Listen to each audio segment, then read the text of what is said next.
नमस्कार, मैं हूँ राजकिशोर। राज की बात लेकर आपके समक्ष उपस्थित हो चुका हूँ। और दिल्ली का चुनाव, लेकिन बात हो रही है मुंबई में सैफ अली के हत्यारे, मतलब जो हत्या करने की जो कोशिश कर रहा था, छुरेबाज। जब शाहजाद पकड़ा गया, जब वो बांग्लादेशी घुसपैठिया निकल आया, तो उसके बाद दिल्ली तक मुद्दा इसलिए आ गया क्योंकि सैफ का मुद्दा दिल्ली में लाने वाले कोई और नहीं, दिल्ली के पूर्व मुख्यमंत्री अरविंद केजरीवाल थे। और उन्होंने इसे लॉ एंड ऑर्डर से जुड़ा मुद्दा बता दिया था। और एक बात और, इस दौरान एक और बड़ा काम हुआ था। चूंकि सैफ अली खान के बेटे का नाम तैमूर है, उसको लेकर एक कवि है कुमार विश्वास, उन्होंने कुछ टिप्पणी कर दी थी कि कैसे तैमूर नाम रखा जा सकता, कुछ और नाम रख सकते थे। तो उसके बाद जब ये हमला हुआ तो तमाम लोगों ने हमला ये भी करना शुरू कर दिया कुमार विश्वास पर कि उन पर जो है हत्या के लिए उकसाने का मामला बनना चाहिए। लेकिन अभी का तस्वीर बिल्कुल साफ हो चुकी है। चोर बांग्लादेशी निकल आया और बांग्लादेशी घुसपैठ दिल्ली में मुद्दा बना हुआ है। बांग्लादेशी घुसपैठियों को वोटर बनाने का आरोप लगाकर भारतीय जनता पार्टी लगातार चढ़ती जा रही थी आम आदमी पार्टी पर। तो इसी मुद्दे पर हम बात करें, लेकिन इसके साथ में दिक्कत केजरीवाल के साथ एक और हो गई। कहते हैं ना कि जब खराब वक्त आता है तो कोई एक चीज साथ लेकर नहीं आता, बहुत सारी चीजें आती हैं। और इसी दौरान जो हिंदुत्व की लाइन चल रहे थे, तो अब हिंदुत्व पे वो कहते हैं ना कि भारतीय जनता पार्टी के पास नरेंद्र मोदी तो थे ही थे, वो बगल में पड़ोस से यूपी वाले बाबा यानी योगी आदित्यनाथ, वो भी यहाँ पर आ रहे हैं बजाने बैंड बाजा। तो उस पर भी करेंगे चर्चा, लेकिन जरा पहले रिपोर्ट देख लेते हैं, उसके बाद जरा अपने अतिथियों के साथ बढ़ते हैं चर्चा में आगे। वो कहते हैं ना कि जब वक्त खराब हो तो आपका हर पासा आपके खिलाफ चला जाता है। तो यहां पर भी वैसे आप जो है आम आदमी पार्टी से ही मतलब है, और आम आदमी पार्टी के संयोजक अरविंद केजरीवाल के साथ कुछ ऐसा ही हो रहा है। कारण, प्रख्यात सिनेमा स्टार सैफ अली खान के घर पर जब उनको किसी ने चाकू मार दी, तब उन्होंने मुंबई से लेकर दिल्ली तक की और भारतीय जनता पार्टी शासित राज्यों की कानून व्यवस्था को लेकर प्रधानमंत्री नरेंद्र मोदी और गृह मंत्री अमित शाह को लंबा चौड़ा लेक्चर दिया था। लेकिन अब सियासत दिल्ली की उल्टी पड़ रही है। कैसे? क्योंकि जो हमलावर है वो बांग्लादेशी है और उसका नाम है मोहम्मद शहजाद। अब मोहम्मद शहजाद के नाम के सामने आने के बाद और उसके बांग्लादेशी होने के बाद भारतीय जनता पार्टी ने आम आदमी पार्टी पर हमला तीखा कर दिया है। कारण, भाजपा पहले से ही अरविंद केजरीवाल पर यह आरोप लगा रही थी कि बांग्लादेशी घुसपैठियों के वोट बनवाकर वो चुनाव जीतने की कोशिश कर रहे हैं। और वैसे भी आप और कांग्रेस के बीच दिल्ली में मुस्लिम वोटों की ठेकेदारी के लिए जैसे टेंडर डालने की होड़ मची हुई थी। अब ये मुद्दा सामने आने के बाद मनोज तिवारी और फिर अनुराग ठाकुर और दिल्ली भाजपा प्रदेश अध्यक्ष वीरेंद्र सचदेवा ने केजरीवाल और आम आदमी पार्टी पर हमला बोल दिया है। आई तो आम आदमी पार्टी कांग्रेस के घोटालों की बात करके थी, लेकिन आज उनकी छाप जो एएपी है ना, वो ए अराजकता के लिए भी जाना जाता है, अलगाववाद के लिए भी जाना जाता है, आतंकवाद के लिए भी जाना जाता है, अफवाहें फैलाने के लिए भी जाना जाता है, अपराधियों को शरण देने के लिए भी जाना जाता है। ऐसी कौन सी मजबूरी है कि इन देश विरोधी ताकतों से हाथ मिलाना जरूरी है? अवैध बांग्लादेशी रोहिंग्या, उसमें आपकी जान बचती है अरविंद केजरीवाल।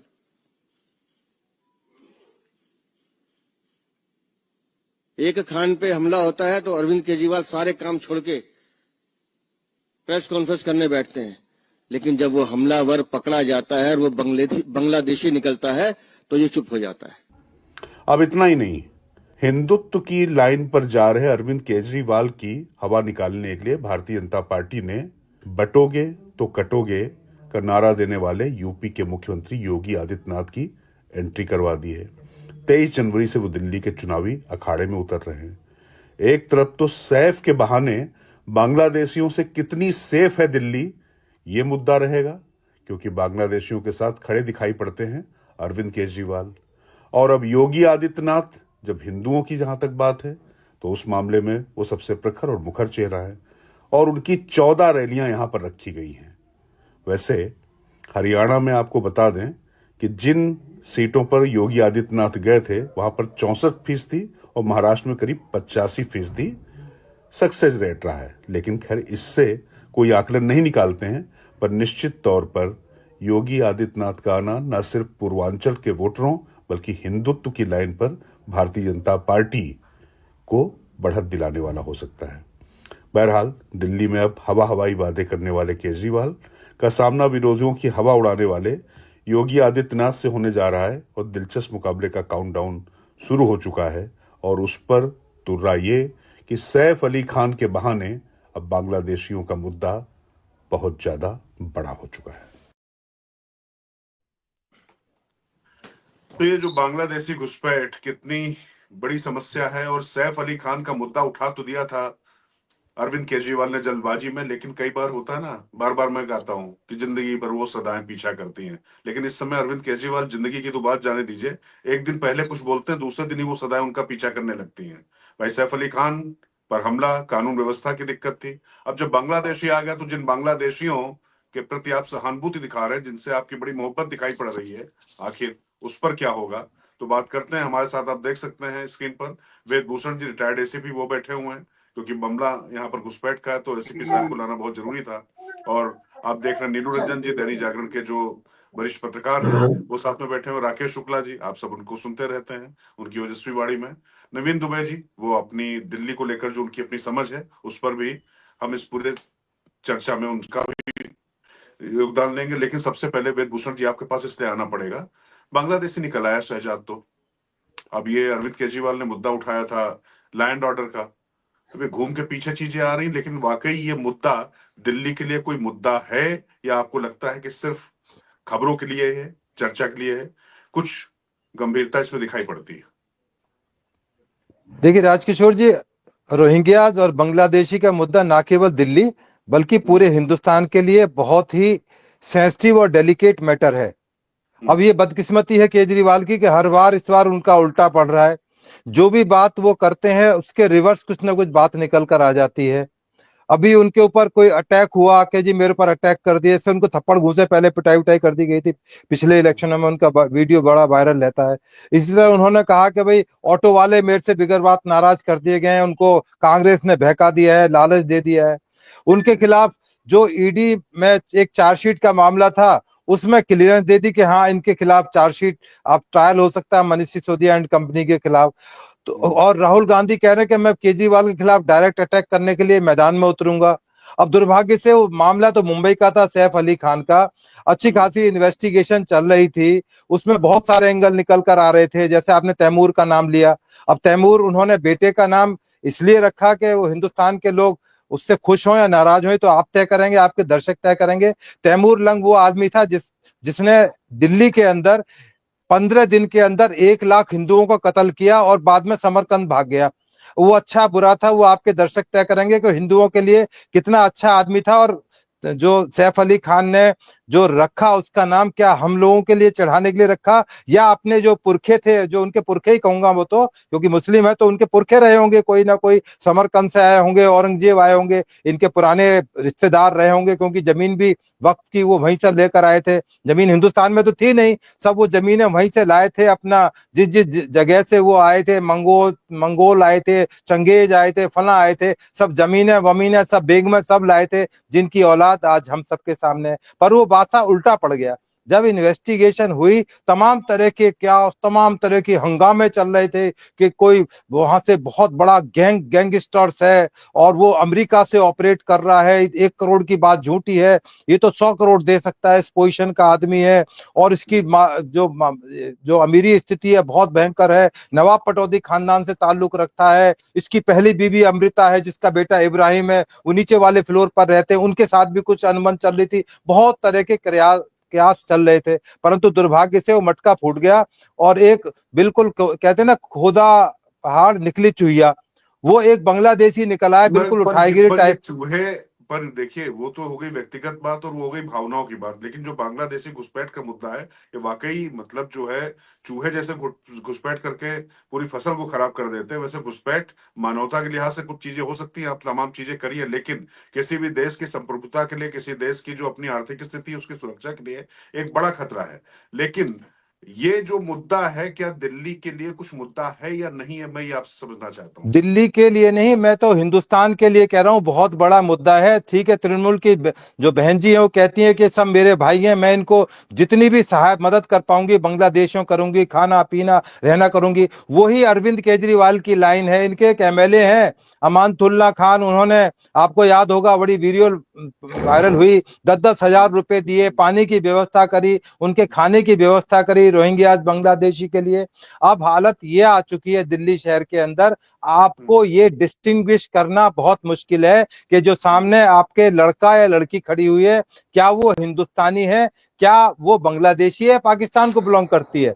मेरे जिस ऑफिस में मैं अपना पर्सनल एक एक्सपीरियंस शेयर करना चाहता हूं। मेरे ऑफिस में कोई काम करने के लिए किसी ने भेजा किसी लड़की को, उसने अपना नाम नेहा बताया। मैंने कहा नेहा, आप अपना नंबर लिखवा दीजिए मुझे, जब जॉब की जरूरत होगी। तो मैंने उसका नंबर डायल किया, उसके खड़े खड़े तो उस पर अकील लिखा हुआ आ रहा था। मैंने कहा अकील कौन है?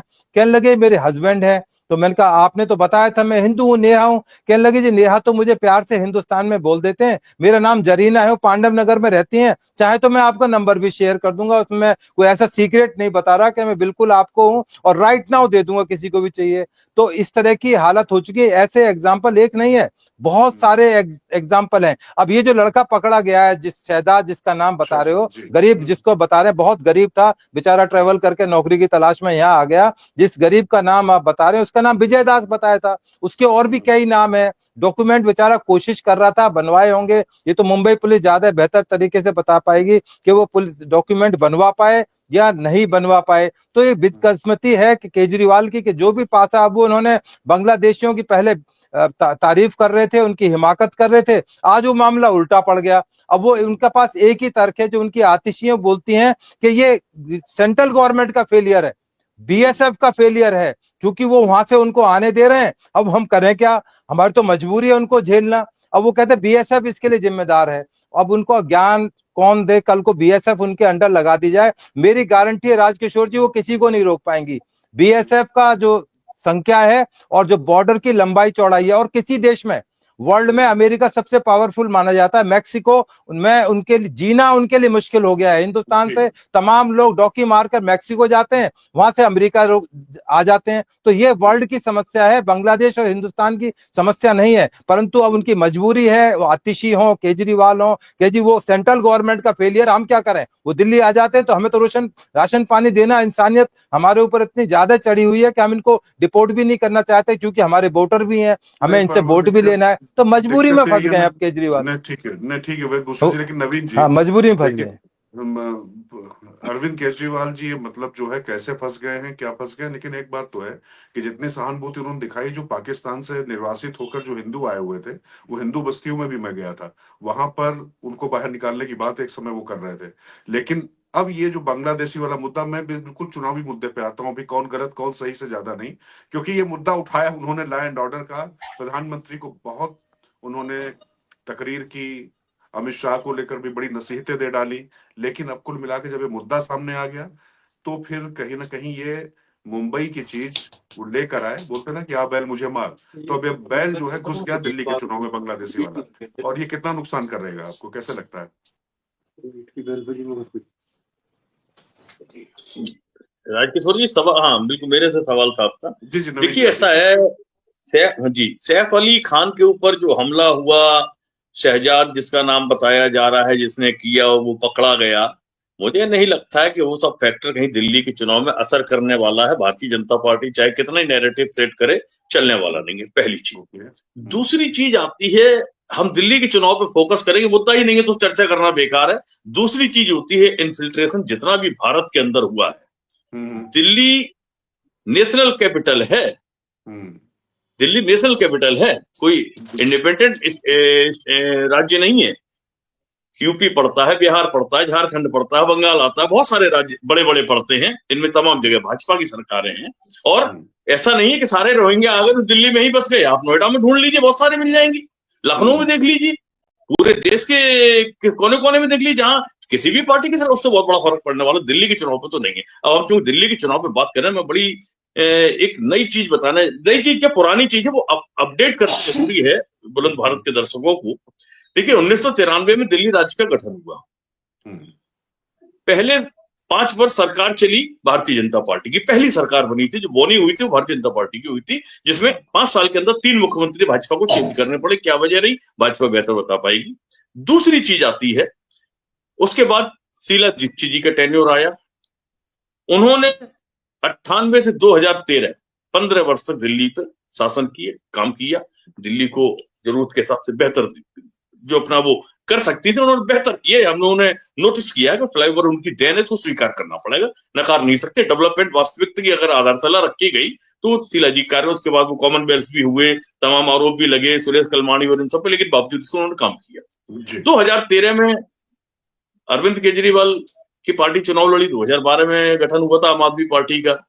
उसके बाद उन्होंने 10 साल तक अच्छा शासन किया और वो हिस्ट्री क्रिएट करके कि जो स्ट्राइक रेट के साथ मैं समझता हूँ देश के किसी भी राज्य में कोई सरकार ऐसी नहीं बनी है, मणिपुर छोटा राज्य छोड़ दें अगर उसको, तो सबसे ज्यादा स्ट्राइक रेट के साथ उन्होंने सरकार बनाई अपनी 2 बार, पहली बार गठबंधन में थे। अब स्थिति आती है कि जब हम 2025 के विधानसभा चुनावों के बीच में हैं, तो मुझे ये समझ में नहीं आ रहा है कि राष्ट्रीय स्तर की दोनों पार्टियां हैं, कांग्रेस भी बड़ी पार्टी है, भारतीय जनता पार्टी भी बहुत बुलंदी पर है। मैं तो ये कहूंगा कि सारे बुलंदी पर, और अच्छी स्ट्रेंथ है उसके पास में, अच्छी आइडियोलॉजी है, अच्छे नीति निर्माता है और अच्छी स्ट्रेटेजिक जी बनाने वाले लोग हैं। लेकिन बावजूद इसके दिल्ली के अंदर जिस चुनाव में हम देख रहे हैं राजकिशोर जी कि पिच तो अरविंद केजरीवाल ने सजा रखी है, ये स्वीकार करना पड़ेगा। और जिस पिच पर वो बॉलिंग करते खिलाना चाहते हो, जैसी बॉल वो खिलाना चाहते हैं, वैसी बॉल पर खेलने के लिए भाजपा को दिल्ली में मजबूर कर रहे हैं, ये स्वीकार करना पड़ेगा। पहली बात हुई। दूसरी चीज आती है, आप एक चीज देखिए स्ट्रेटेजिकली 50,000 मकानों का दांव फेंका भारतीय जनता, उन्होंने कहा कि हम सब सफाई कर्मचारियों को मकान देंगे। भारतीय जनता पार्टी की तरफ से काउंटर आया कि साहब 50,000 मकान तो पहले से बने पड़े हैं, जर्जर हो गए हैं, और उसमें 60% हिस्सा केंद्र का लगा हुआ है। तो अब सवाल इस बात का उठता है कि ये चीजें जो भाजपा चुनाव के दौरान सामने लेके आई कि साहब 50,000 मकान है, ये अगर केजरीवाल को डे 1 से पिंच करती कि भाई ये 50,000 मकान पड़े हैं, आप बंटवाइए, आप नहीं कर सकते तो हम केंद्र की एजेंसी लगा के इनको ठीक ठाक करा के और गरीबों को दे देंगे, क्यों नहीं कर पाए आप भाई। अब जब केजरीवाल ने बॉल फेंकी तो आप फिर उस पर हिट विकेट हुए, और उसके बाद आप कह रहे सब 50,000 मकान पड़े, जबकि आपने 1765 मकानों की चाबी कुल चुकी वालों को थी, अब उनमें से भी कमिटमेंट कर देते मोदी जी। तो कहीं ना कहीं आगे आगे इस समय एज लेती हुई आम आदमी पार्टी है, वो अपने हिसाब से रणनीति पर। देखिए एक दिन में कोई घोषणा नहीं हो रही, उनने अपनी डॉक्यूमेंट्री का मामला लिया, वो डॉक्यूमेंट्री स्क्रीनिंग करनी थी, मीडिया के लोग होने थे वहां पे, कुछ नहीं होता। अब वो पब्लिक डोमेन में तो आ ही गई, और तमाम तमाशे के बाद आई तो उसके क्या हुआ, उससे एज मिला किसको, आम आदमी पार्टी को। जिस चीज को शायद वो सामान्य तरीके से स्क्रीनिंग करा के रिलीज करने क्या फर्क पड़ जाता, मुझे तो नहीं लगता। लेकिन अब सबके अंदर क्यूरियोसिटी होगी भाई स्क्रीनिंग में है क्या ऐसा यार, देखे तो जिसको भाजपा की सरकार रोक रही थी, या दिल्ली की पुलिस रोक रही थी, या चुनाव आयोग रोक रहा था, अब वो पब्लिक डोमेन पर ही सारे लोग देख रहे हैं। तो इन चीजों से मैं समझता हूँ राजकिशोर जी, भारतीय जनता पार्टी बहुत बड़ी पार्टी है, विश्व स्तर पर अगर हम देखें तो उसका संगठनात्मक ढांचा बहुत बड़ा है, लेकिन लीडरशिप का अभाव है। अच्छा, इंटरनल कॉम्बिनेशन का भी अभाव है दिल्ली के अंदर जो आपके हो क्या रहा कि इस पे हम लोग, मतलब मैं थोड़ा सा मैं बीच में रोकता नहीं, थोड़ा मुद्दों पे ही मुझे आना पड़ेगा, क्योंकि आपने जो बात कही है मुझे थोड़ा सा लेके जाना पड़ेगा नीलू रंजन के पास और राकेश जी के पास, फिर आता हूँ दूसरे राउंड पे, बात करते हैं निश्चित तौर पर। कुल मिला के नीलू जी, नवीन जी का स्पष्ट मानना है कि आम आदमी पार्टी ही मुद्दे सेट कर रही है, और बाकी जो भारतीय जनता पार्टी करने की कोशिश कर रही है वो नहीं, उनके हिसाब से घुसपैठ कोई मुद्दा नहीं है और ये कोई बात ही नहीं है। कैसे देख रहे हैं इसको? और योगी आदित्यनाथ जी करते हैं? नहीं, बिल्कुल नवीन जी की इस बात से मैं सहमत हूं कि बॉलिंग सबसे पहले जो है शुरू की है अरविंद केजरीवाल ने, और लगातार गेंद फेंक रहे हैं।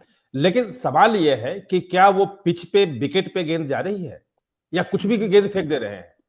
मतलब ये कह देना कि सबको एक एक सोने का चेन भाजपा दे रही है और तुम सब लोग मांगो जाके भाजपा से, या 10,000 रुपए भाजपा ने भेजे हैं तुम्हारे लिए और कैंडिडेट तुम्हें 1,000 दे रहा है, और ऐसे तमाम चीजें मैं आपको गिना सकता हूं जो लगातार हर दिन कुछ ना कुछ बोल रहे हैं। ये दिखाता है कि उनका लाइन और लेंथ इस बार इलेक्शन में बिगड़ा हुआ है, और लाइन लेंथ जब बिगड़ता है तो बॉल जो है वो नो बॉल भी हो जाता है और वो वाइट बॉल बाहर भी चला जाता है, फिर इसके वाइड बॉल भी हो जाता है। तो मुझे जो लगता है कि जिस बॉल की तारीफ कर रहे हैं वो बॉल जो है वाइड ज्यादा है, नो बॉल ज्यादा है ना, और जनता कितना उसको समझती है वो देखना पड़ेगा। जो जिस डॉक्यूमेंट्री की बात कर रहे हैं वो डॉक्यूमेंट्री एक प्रोपेगेंडा फिल्म है जिसमें यह कहा गया है कि अरविंद केजरीवाल ने कोई घोटाला ही नहीं किया। आप कहिए, अरविंद केजरीवाल सब लोग कह रहे हैं, सब जानते हैं कि अरविंद केजरीवाल यही कहेंगे। लेकिन अगर ईडी और सीबीआई की चार्जशीट है, सुप्रीम कोर्ट ने जो शर्त लगाई है उनको बेल देने में, और ये कहा कि जो आरोप लगे हैं ईडी को मैं उसको खारिज नहीं कर रहा हूं, सुप्रीम कोर्ट ने फैसला कहा है, तो हकीकत है वो ठीक है। पॉलिटिकल पार्टी है, पॉलिटिकल नेता है, सबको जो है अपना बचाव करने की छूट है। सुप्रीम कोर्ट तक से सजा होने के बावजूद भी लालू यादव कह रहे हैं कि मैं तो चारा घोटाला किया ही नहीं था। ठीक है, वो कहेंगे, पॉलिटिकल पार्टी है, पॉलिटिकल नेता कहे स्वीकार कर लेंगे मैंने किया, तो कोई स्वीकार नहीं करता।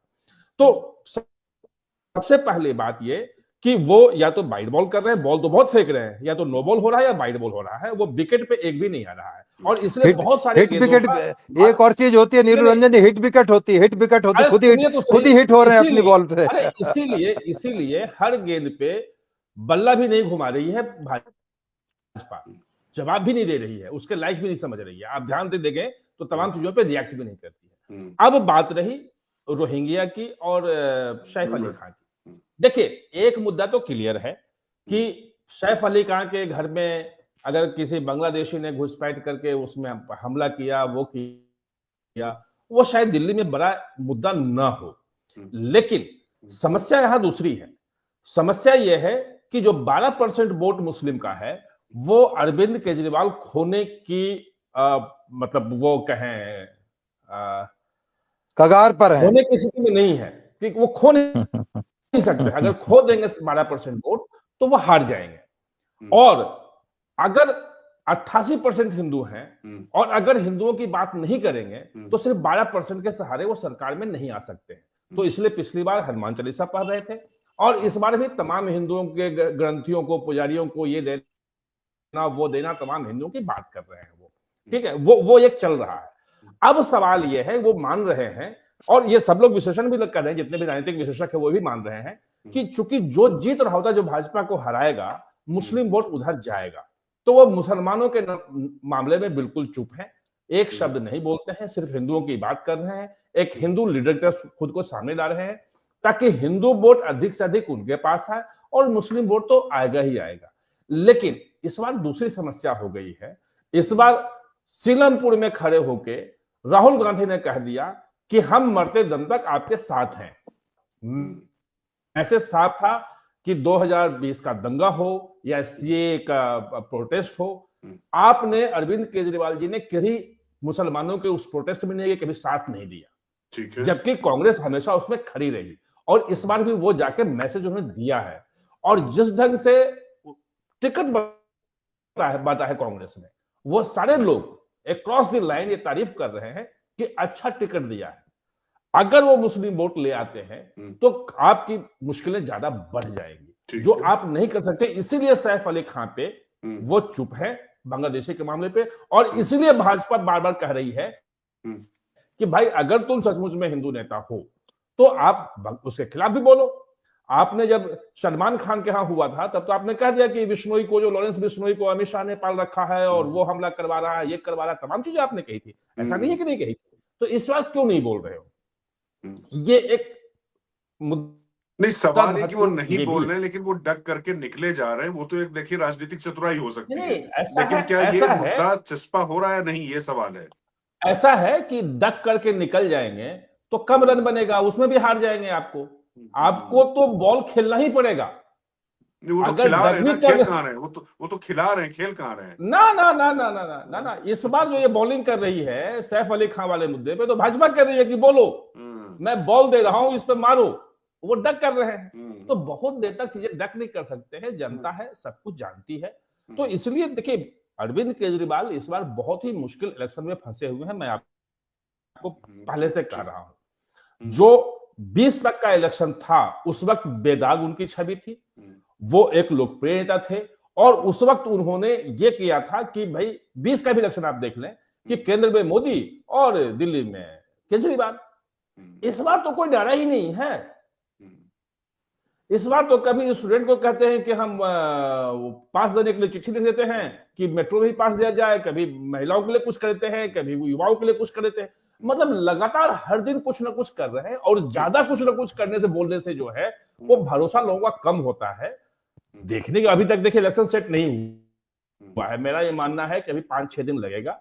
और योगी आदित्यनाथ का उतरना जो है, जो आपका मेन सवाल था उसमें, वो एक बड़ा मामला है। क्योंकि अगर आप हिंदुत्व के पिच पे आते हैं, जो अभी तक आप 2 महीने से खेल रहे थे हिंदुत्व के पिच पे, और उस पिच पे जो डिलीवर करने वाला नेता है वो अगर आके बोलता है, तो आपकी धार जो है भोथरी हो जाएगी और उसको ज्यादा लोग सुनने के लिए आएंगे। उस स्थिति में अपने इस हिंदू वोट को कितना बचा पाएंगे, ये देखने की बात होगी। राकेश जी, कुल मिलाकर मतलब नवीन जी के जो कुछ प्रश्न थे वो तो है ही, वेदभूषण जी ने भी कुछ बातें कही, नीलू जी को भी आपने सुन लिया, लेकिन मूल प्रश्न ये है कि मतलब मैं चूंकि क्रिकेट की बात करूंगा तो आप सीधे सीधे कह देंगे भैया मैं क्रिकेट समझता नहीं हूँ, लेकिन राजनीति के आप तगड़े खिलाड़ी हैं और उस राजनीति की हुई आप समझते हैं, तो उस राजनीति की समझ के हिसाब से और जो दिल्ली में चल रहा है, मैं फिर ये समझना चाहता हूँ कि सैफ अली खान का मुद्दा दिल्ली के चुनाव में लाने वाले अरविंद केजरीवाल, हिंदुत्व के मुद्दे को लाने वाले अरविंद केजरीवाल,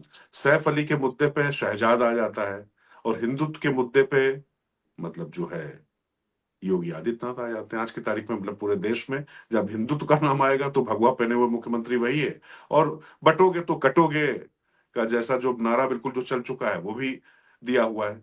तो इस पूरे उसको कैसे देख रहे हैं? दिल्ली के चुनाव में इसका कोई असर है, जो केजरीवाल का अपना जो एक पूरा एक अलग तरीके की जो राजनीति चलती रही है वो इन सबकी ढाल बनकर खड़ी रहेगी?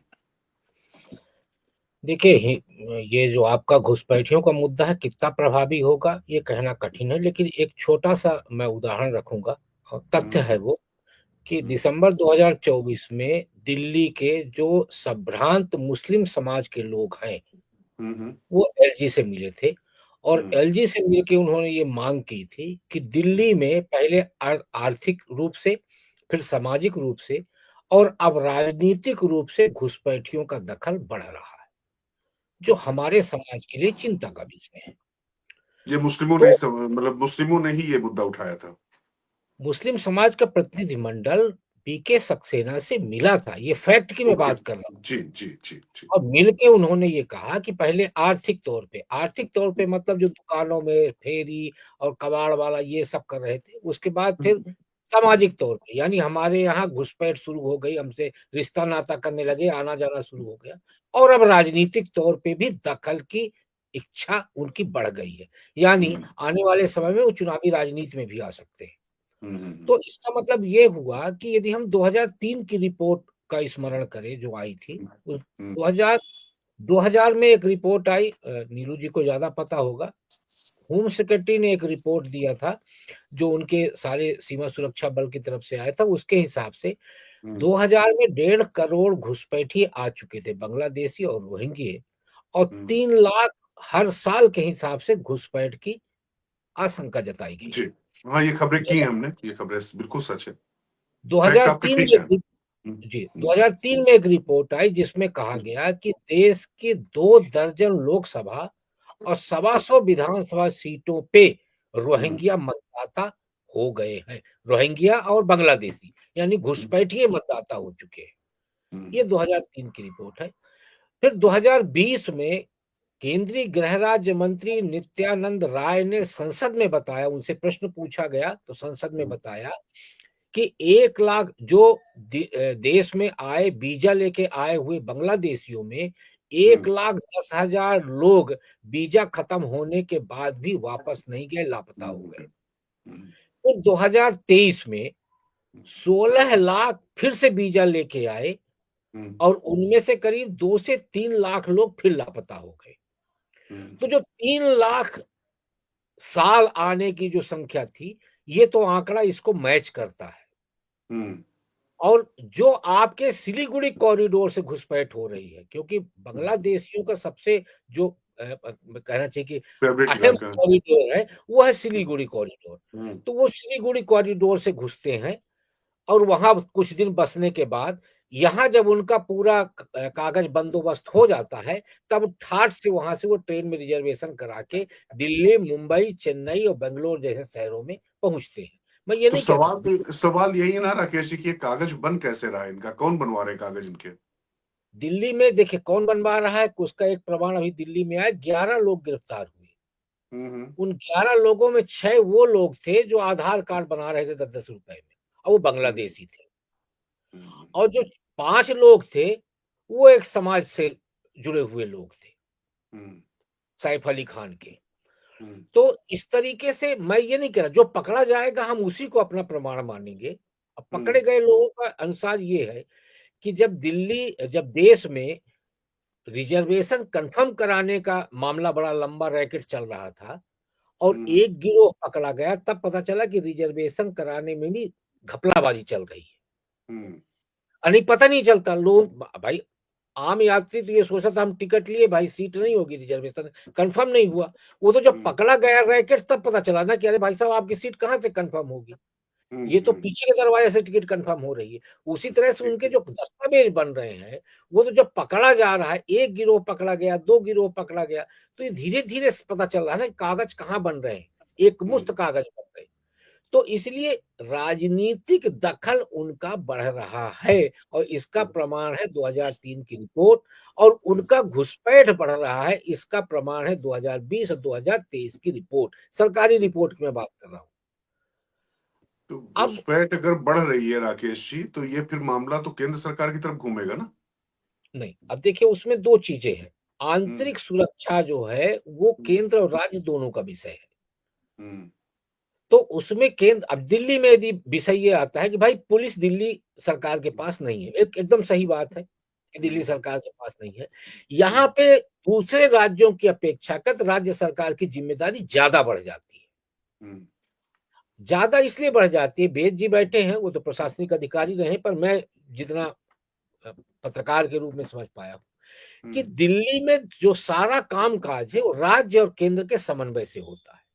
दिल्ली सरकार के पास जो मैकेनिज्म या जो मशीनरी है वो इस तरीके के जो आए हुए लोग हैं जो आंतरिक सुरक्षा के लिए खतरा बन सकते हैं या सामाजिक व्यवस्था को ध्वस्त कर सकते हैं या आर्थिक व्यवस्था पे जो दिल्ली के नागरिक हैं उनमें दखल दे सकते हैं, उनके अधिकार का हनन कर सकते हैं, तो ऐसे लोगों को अपनी मशीनरी से चिन्हित करने का काम दिल्ली सरकार करेगी। दिल्ली सरकार बताएगी केंद्र सरकार के, अब केंद्र सरकार यदि उस पर कदम नहीं उठाती, इसके लिए पूरा दोषी केंद्र सरकार। केंद्र सरकार भी अपनी मशीनरी से पता करवाएगी कि दिल्ली में क्या इस तरीके की स्थितियां पैदा हो रही हैं। तो ये क्या है, ये दोनों समन्वय का काम है। दूसरे राज्यों में स्थितियां अलग है, दूसरे राज्यों में स्थिति इसलिए अलग है कि वहां की कानून व्यवस्था पे केंद्र सरकार सीधे दखल नहीं दे सकती, क्योंकि कानून व्यवस्था, शिक्षा, स्वास्थ्य ये राज्य का अधिकार है, उस पर वो दखल नहीं कर सकती केंद्र सरकार। लेकिन दिल्ली में क्या है, दिल्ली में सबसे मूल बात है समन्वय का।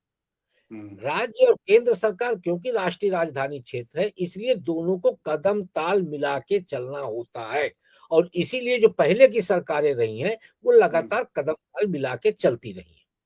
ठीक है। अब एक जो नवीन जी ने प्रश्न किया, मैं उस पर छोटी सी बात कह दूं, ये सच्चाई है 2015 और 2020 में केजरीवाल जी पेपर सेट किया करते थे, और भाजपा और कांग्रेस जो है ये दोनों को उत्तर देना होता था, तो कॉपी जमा करके कांग्रेस चली जाती थी और भारतीय जनता पार्टी खूब सोच विचार के टिक मारती थी और फेल हो जाती थी।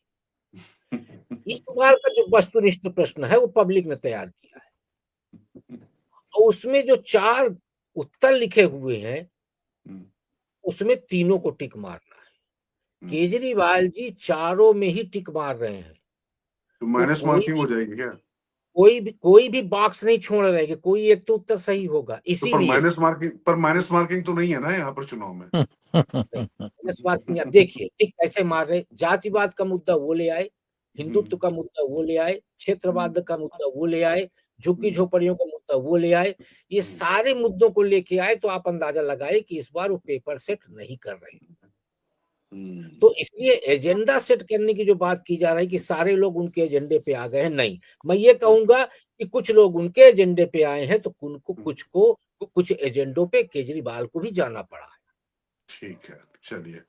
लेकिन वेद जी मैं आपके पास आऊं, लेकिन नवीन जी आपके पास पहले एक सवाल का जवाब आपके पास लेके आना पड़ेगा मुझे, फिर वेद जी आपके जी पास जी आ रहा हूं, क्योंकि मामला जो है राजनीति के साथ साथ थोड़ा सुरक्षा से भी जुड़ा हुआ है। मतलब अभी आपने तीनों वक्ताओं को सुना। मैं तो खैर जो सूत्रधार की भूमिका निभा रहा हूँ वो अलग बात है, आपका अपना जी मत है, आपके जी हिसाब से चीजें नहीं। लेकिन दिल्ली में पूरे देश से लोग आते हैं, पूरी दुनिया से लोग आते हैं, और उनके बीच में ये संदेश नहीं जा रहा है कि यहाँ पर समन्वय के अभाव में, और जिस तरीके से वोटर्स को यहाँ पर पूरा बनाया जा रहा था, अब इस मुद्दे पर वो नहीं बोल पा रहे। आप कह रहे हैं कि अरविंद केजरीवाल सेट कर रहे हैं। हालांकि व्यक्तिगत तौर पे मैं नहीं मान पा रहा हूं, मैं इस बात को थोड़ा सा ज्यादा देख पा रहा हूं कि इस बार वो कोशिश बहुत कर रहे हैं, लेकिन किसी एक मुद्दे पर वो खुद नहीं टिक पा रहे। वरना तो वो एक नैरेटिव सेट कर देते थे, सब उसके पीछे पीछे भागते रहते थे। अभी तो स्थिति है कि उनको भी भागना पड़ रहा है, बचना पड़ रहा है, तो डिफेंसिव उनको होना पड़ रहा है। यहाँ पर रणनीति के हिसाब से ठीक होता है, लेकिन अभी राजकिशोर मैच जी 2020 का ये टेस्ट मैच नहीं चल रहा है, ज्यादा समय नहीं है, और एकदम से घेर के ऐसे मौके पर ले आए कि कुल मिला के जो है, अच्छा सबसे बड़ी दिक्कत है कि अरविंद केजरीवाल रिटायर्ड हेड भी हैं, वो नॉन प्लेइंग कैप्टन की तरह खेलना पड़ रहा है उनको। यहाँ पर स्थिति ये भी हो गई है सुप्रीम कोर्ट के आदेश की वजह से। नहीं राजकिशोर जी, दो तीन चीजें बड़ी महत्वपूर्ण है। एक चीज तो ये है कि जो रोहिंग्या का मुद्दा और समन्वय की बात हुई, हम्म तो दिल्ली के अंदर जनता भी देख रही है, हम और आप भी देख रहे हैं अपनी बिल्कुल नेकेड आई के थ्रू, कि वहां अगर कोई भी प्रपोजल, कोई भी चीज इनिशिएट दिल्ली की सरकार कर रही है, वो जाके स्टकअप हो रही है लेफ्टिनेंट गवर्नर के पास। जब सुप्रीम कोर्ट आदेश जारी कर देता है कि नहीं सब दिल्ली की सरकार को अपने निर्णय लेने की पावर है, तो मोदी जी की सरकार क्या करती है, अध्यादेश लेके आती है, उस कानून को, आदेश को पलट देती है। ये दिल्ली की जनता नहीं देख रही है क्या? और दिल्ली के अंदर आपको मैं एक चीज और बता दूं, जनता जो है middle class, lower middle class, maximum में खासकर स्टूडेंट हैं जो पढ़ने आते हैं या रहते हैं, ये जनता इन मुद्दों से प्रभावित होने वाली नहीं है। खूब चिल्लाते रहिए हिंदू, योगी जी आ जाए, हम तो कह रहे 15 तारीख तक योगी जी को 3 जनवरी तक यही आसन दिला दीजिए, यही बैठा दीजिए, उनको करिए प्रचार। हिंदू इतना खाली मुसलमान की थोड़ी, दिल्ली की इतना जनता खाली थोड़ी बिल्कुल होगी इंटरेस्ट जी। नहीं हो रही। मैं अरे आपको बता रहा अरे हूँ, इतने मैं बता खाली रहा हूँ थोड़ी, आपको सर। 22 करोड़ के मुख्यमंत्री है, बीच में समय निकाल अरे के सर, आएंगे वो अरविंद 22 केजरीवाल करोड़ के मुख्यमंत्री ने हम करे 44। अरविंद देखिए केजरीवाल जैसा कर्नाटक खाली गए, थोड़ी अली है बजरंग बली किया। नहीं सर, कि मेरी फाइनल बात साइन नहीं हुई करना नहीं है। दी। नहीं उन्हें अली बजरंग बली किया, सुपर फ्लॉप हुआ कर्नाटक में, कहां सक्सेस हुए।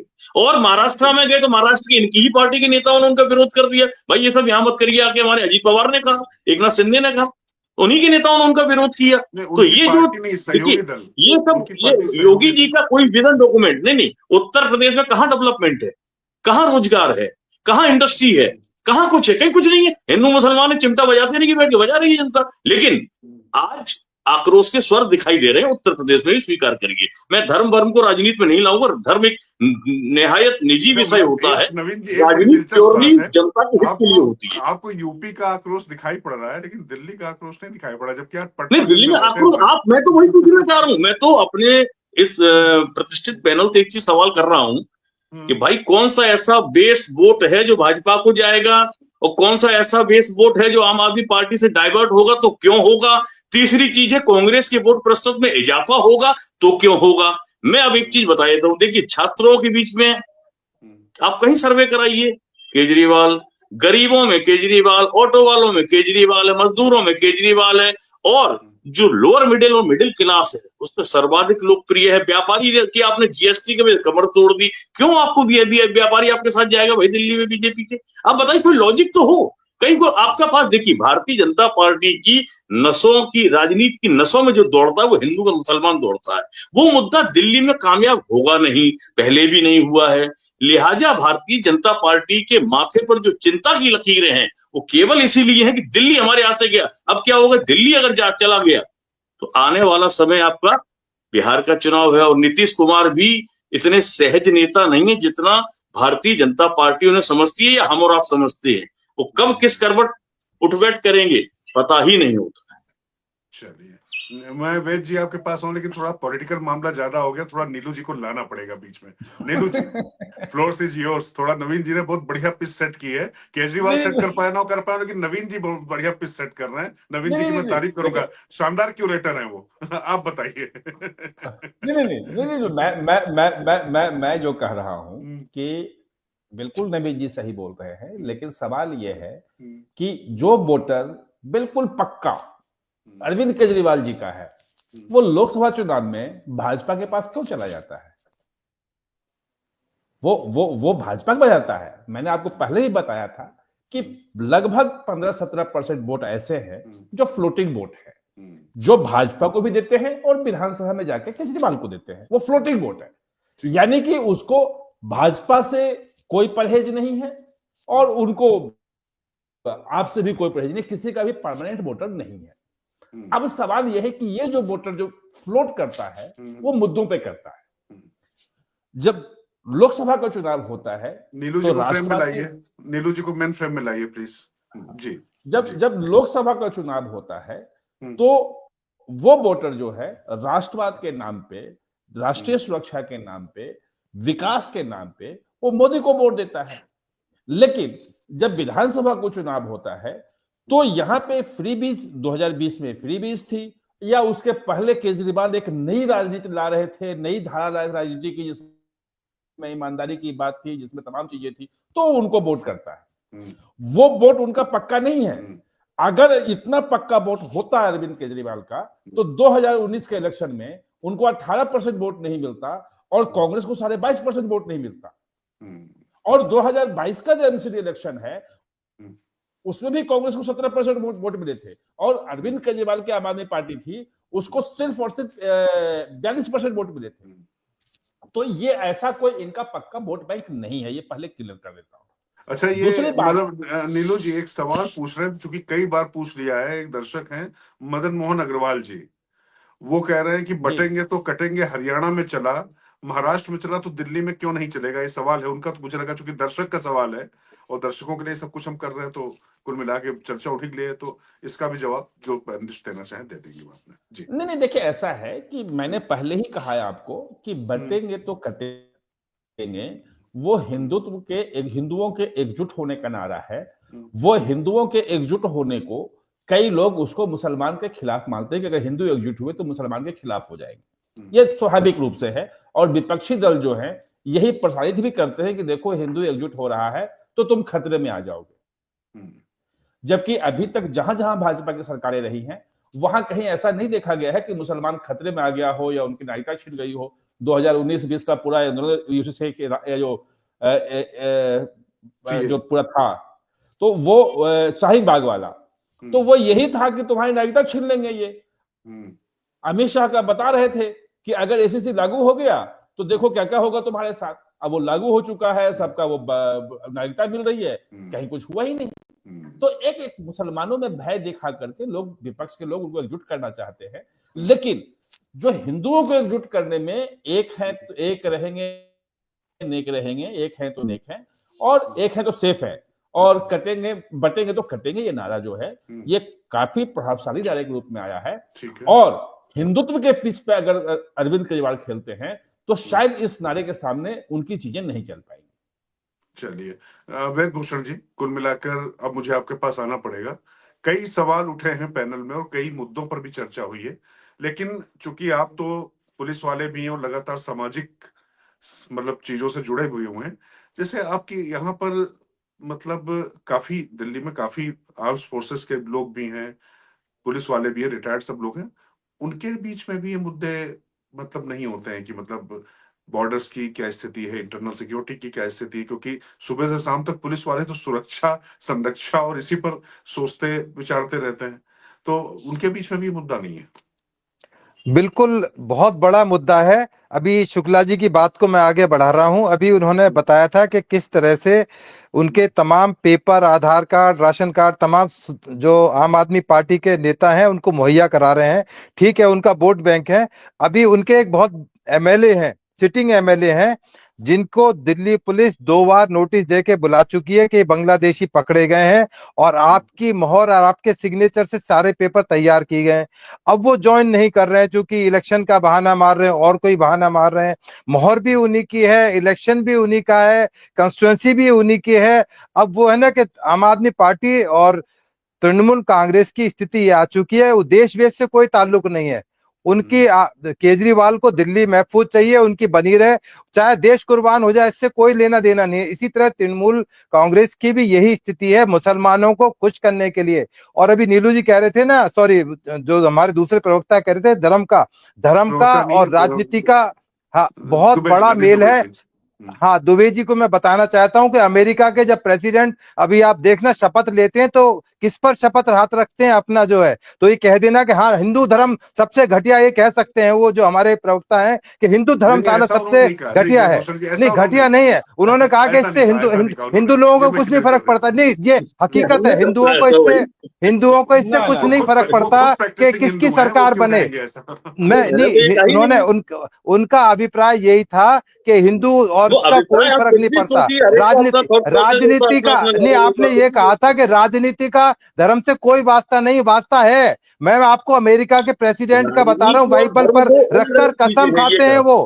केजरीवाल कहते हैं कि मैं तो अपने मुल्ला भाइयों के साथ जाऊंगा, कुरान पे टोपी पहनते हैं, स्कल कैप पहन के वो अपना उसमें जाते हैं। अरे स्कल कैप पहनते, मैं आपको फोटो भेज दूंगा, वहां जाकर वो जब उनके मुसलमानों के त्योहार होते हैं।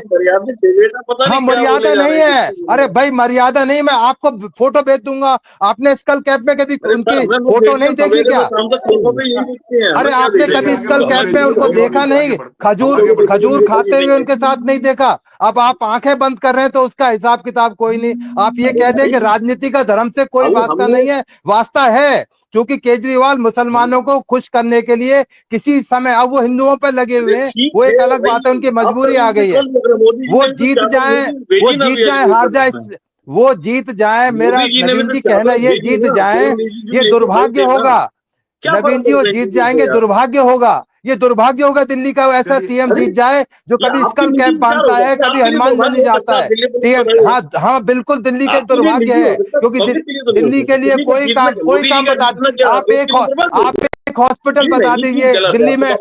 अभी आप एक हॉस्पिटल बता, नवीन जी एक हॉस्पिटल बता दीजिए आप मुझे बताइए, एक हॉस्पिटल, एक फ्लाईओवर बता दीजिए। उन्होंने बताया, नवीन जी एक हॉस्पिटल का नाम बताइए, चलिए 10 साल से है, एक हॉस्पिटल का नाम बताइए, एक हॉस्पिटल, केवल एक हॉस्पिटल का नाम बताइए जो उन्होंने किया है, दिल्ली को दिया है, एक नाम बता दीजिए भाई, एक हॉस्पिटल का नाम बताइए ना। आप बता नहीं पा रहे हैं, वही दुर्भाग्य, ही तो मैं कह रहा हूँ, सच बोल रहे हैं, दुर्भाग्य है।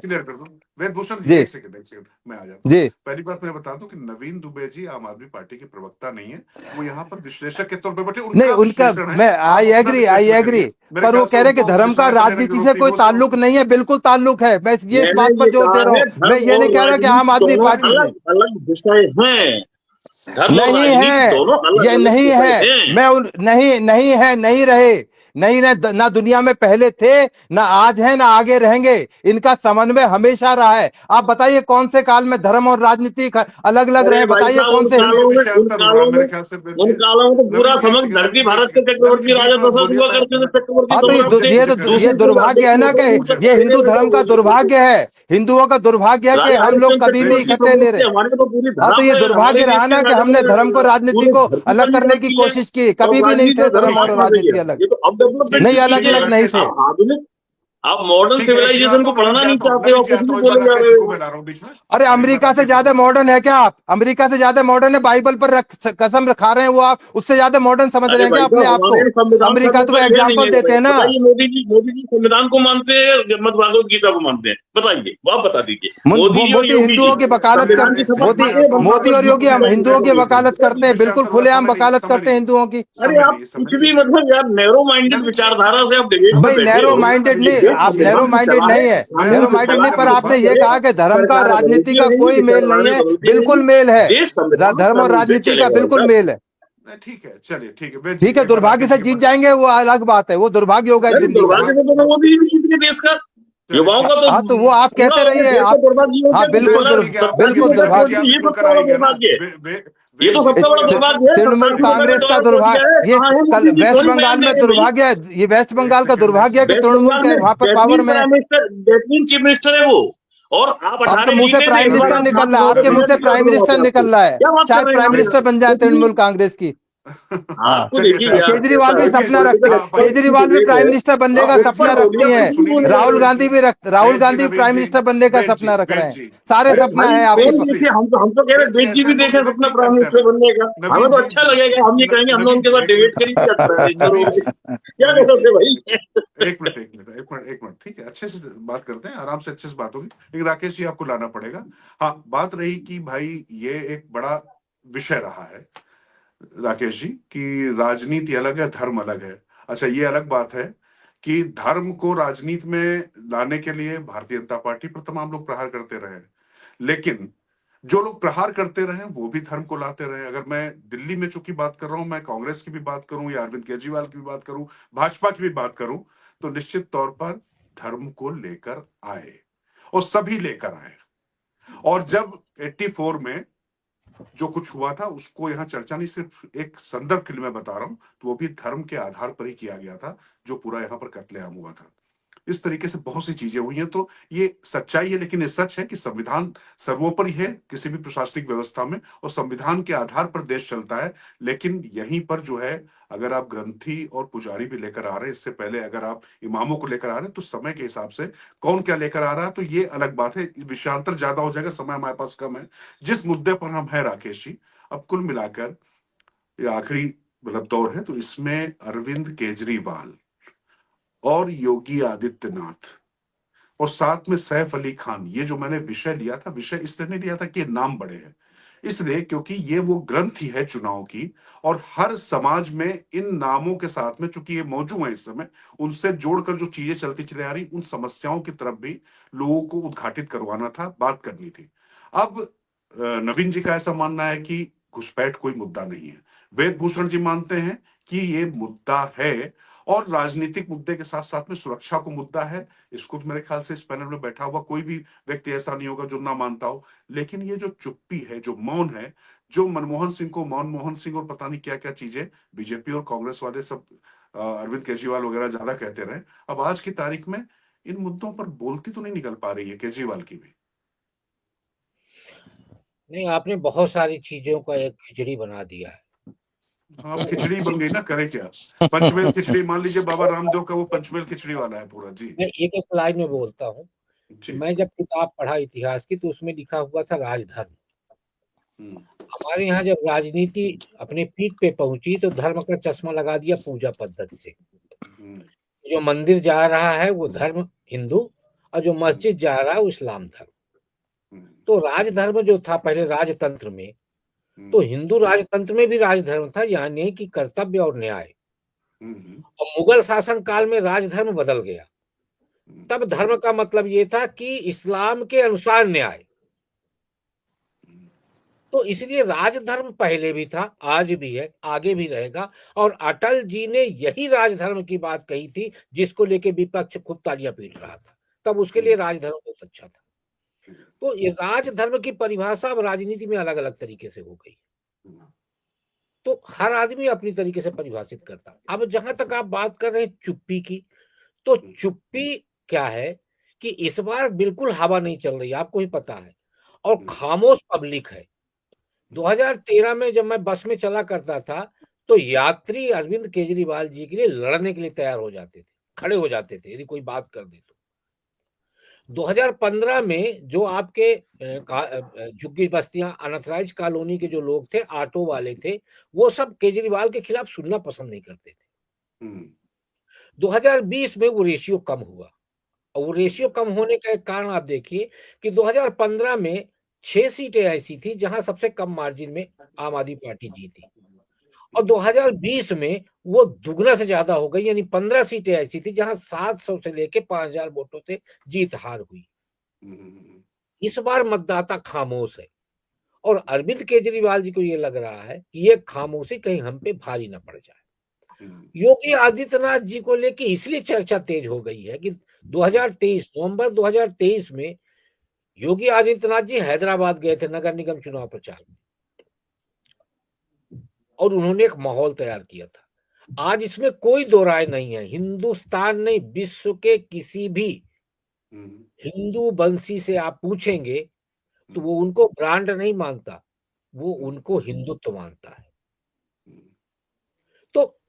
योगी आदित्यनाथ जी के आने से जो अभी तक एक नैरेटिव बना हुआ है कि 9 सीटों पे मुस्लिम मतदाता निर्णायक है, यही नैरेटिव उत्तर प्रदेश में बनाया गया था, रामपुर में, आजमगढ़ में, तमाम जगहों पर।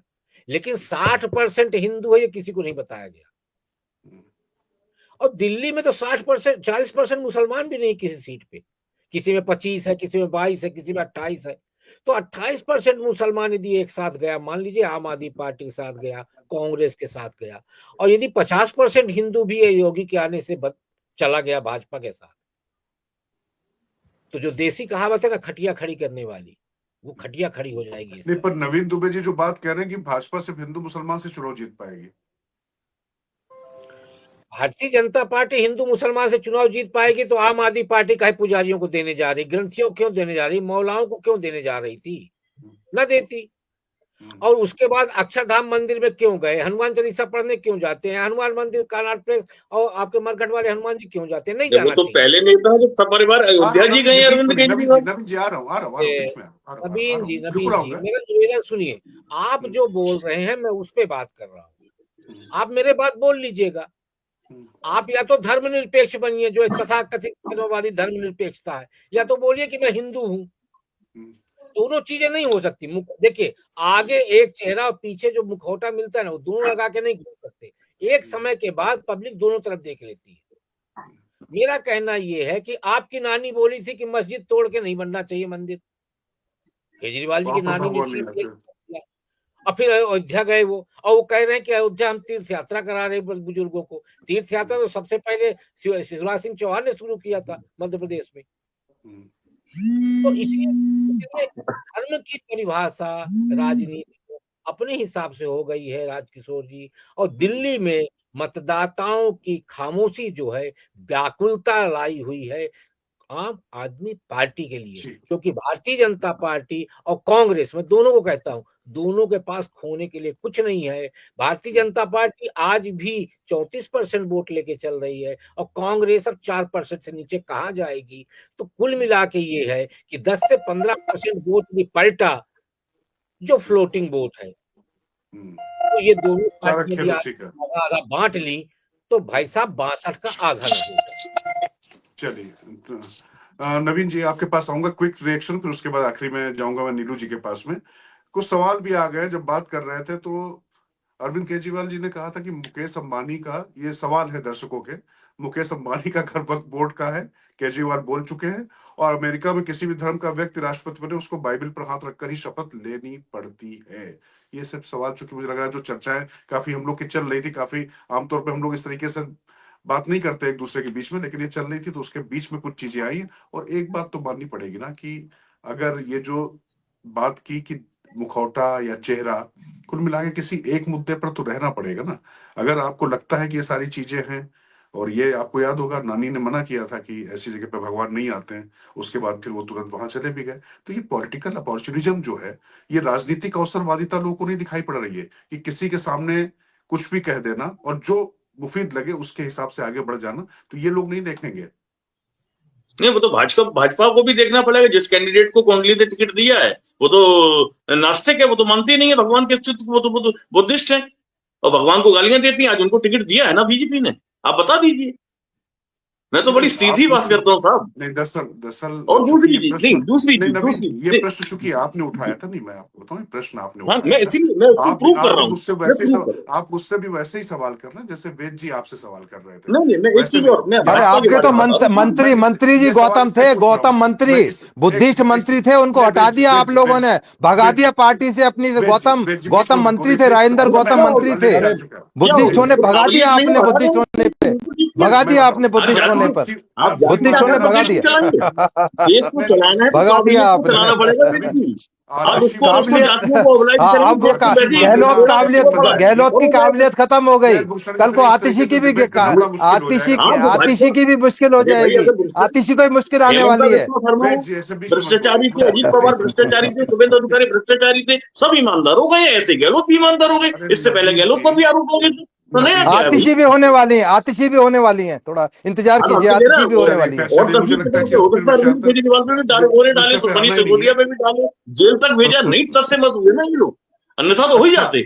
ये लोग नहीं वोट अच्छा। ऐसे मस्त क्योंकि ईमानदार थे। ओके ओके ओके ओके वाह, चलिए। ईमानदार, ओ कमाल है। चलिए। गुड लक नीलू जी नवीन जी, बात गुड लक। अच्छा नीलू जी ईमानदारी, बातें करके ईमानदारी आपका के दिन अच्छा सर्टिफिकेट बांटने अब के मैं लिए। किसी टिप्पणी करने लायक नहीं हूं, मैं तो अभी तक अरे विश्लेषक के तौर पर ही बात कर रहा था, लेकिन अब आप जरा टिप्पणी करिए नीलू जी, बस खत्म नहीं करने भी नहीं समय हो चुका है। नहीं, देखिए ऐसा है कि गहलोत जी की बात आ गई, तमाम कैलाश गहलोत और तमाम चीजें आ गई, तो ईडी और सीबीआई की चार्जशीट में उनका नाम नहीं है।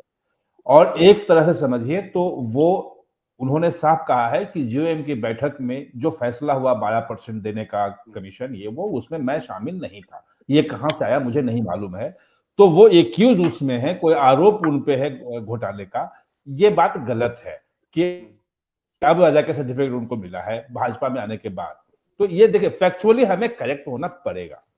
जो दूसरी बात सबसे महत्वपूर्ण जो अभी चल रही थी कि अरविंद केजरीवाल जी लगातार हिंदू बन रहे थे, लेकिन कोई ये नहीं बता रहा है कि 2020 के इलेक्शन के पहले क्या वो कभी हनुमान मंदिर गए थे, क्या कभी वो हनुमान चालीसा पढ़े थे? उसके पहले नहीं पढ़े थे। 2000 जिस बनियों की मैं मेरी बात डिबेट है करें, टीवी 90 में, निकल रहा हूँ 9 बजे की डिबेट है, ठीक है 8 बजे की मेरी चलिए डिबेट है, टाइम कॉल आ गया। Thank you Naveen ji, thank you, ठीक है। हाँ, जिसकी बात कर रहे हैं ये कि 2018 में जीएसटी की बनिया बहुत नाराज है। उस जीएसटी के आने के बाद 2019 में दिल्ली की सारी सीटें जीत चुके हैं। जो चांदनी चौक की सीटें हैं वो भी जीत चुके हैं और 55-56% वोट से जीत चुके हैं। तो ये कहना, ये सब चीजें अलग हैं जो कहने की बातें होती हैं। बात ये है कि कटेंगे, मतलब बटेंगे तो कटेंगे जो नारा जो है वो सिर्फ ये नहीं है कि आज का है बात है कि आज ऐसा हुआ। ये नारा उस वक्त आया था जब बांग्लादेश में हिंदुओं पर हमले हो रहे थे, उनकी हत्याएं हो रही थी, मंदिर में घुस के तोड़ा जा रहा था, और जो कभी बांग्लादेश हमारा हुआ करता था। और ये इतिहास गवाह है। समय आपके पास नहीं है, बड़ा लंबे समय से मैं बता दूंगा कि बाबर से लेके और कब से वो पेशावर में लश्कर सस्ता था और तमाम हिंदू उसमें शामिल होते सेना में, और वही आके लड़ते थे। अंग्रेजों से लेके मुगलों की सेनाओं में 70-80% लोग हिंदू होते थे, क्योंकि जातियों में बटे हुए थे और इसलिए शासन हुआ। तो जो मतलब बटेंगे तो कटेगा इस का नारा नारे जो का है एक वो सिर्फ ऐतिहासिक, राजनीतिक नारा नहीं है, बिल्कुल ऐतिहासिक सामाजिक ऐतिहासिक सत्य है। संदर्भ है, इसीलिए बिल्कुल, इसीलिए वो ज्यादा अपील करता है। ठीक है, चलिए, मुझे लगता है कि इस नोट से बेहतर नोट हो नहीं सकता था जिस पर चर्चा खत्म हुई। थोड़ी गर्मा गर्मी हो गई, हालांकि कुछ संसदीय मर्यादित नहीं था, लेकिन कई बार हो जाती हैं चीजें, होती हैं कई बार बहुत सारी चीजें। नवीन जी भी आज एक मुद्दे पर टिक नहीं रहते, नवीन जी है नहीं, वरना आखिरी में मैं उपसंहार उनके साथ ही करना चाहता था कि भाई वो भी अरविंद केजरीवाल की तरह आज किसी एक मुद्दे पर टिक नहीं पा रहे थे, वो भी इधर उधर भागी रहे थे, और कई बार विश्लेषण करते हुए हम सबके साथ भी ऐसा होता है, कोई उनकी वो बात हिट नहीं विकेट हो है। गए, कई बार हिट विकेट हो गए लेकिन खुद ही। तो कुल मिला के ठीक है, अब नहीं है तो उस पर क्या चर्चा की जाए, लेकिन ठीक है, राज की बात में अभी इतना ही। और एक बात तो तय है कि अरविंद केजरीवाल के लिए वाकई ये चुनाव न सिर्फ मुश्किल होता जा रहा है, बल्कि इतने सवाल उनके पास आ गए हैं, अगर वो अनुत्तरित रहते हैं तो वो और ज्यादा बड़े होते चले जाएंगे। और योगी आदित्यनाथ आकर दिल्ली में किस तरीके से खेल करते हैं ये भी देखना होगा। बाकी अभी इतना ही। राकेश जी, वेदभूषण जी, नीलू जी, नवीन जी पहले ही जा चुके हैं, आप सबका बहुत बहुत धन्यवाद। और आप लोग देखते रहिए बुलंद भारत टीवी, प्लीज कमेंट करिए, सब्सक्राइब करिए और अपना आशीर्वाद देते रहिए। नमस्कार।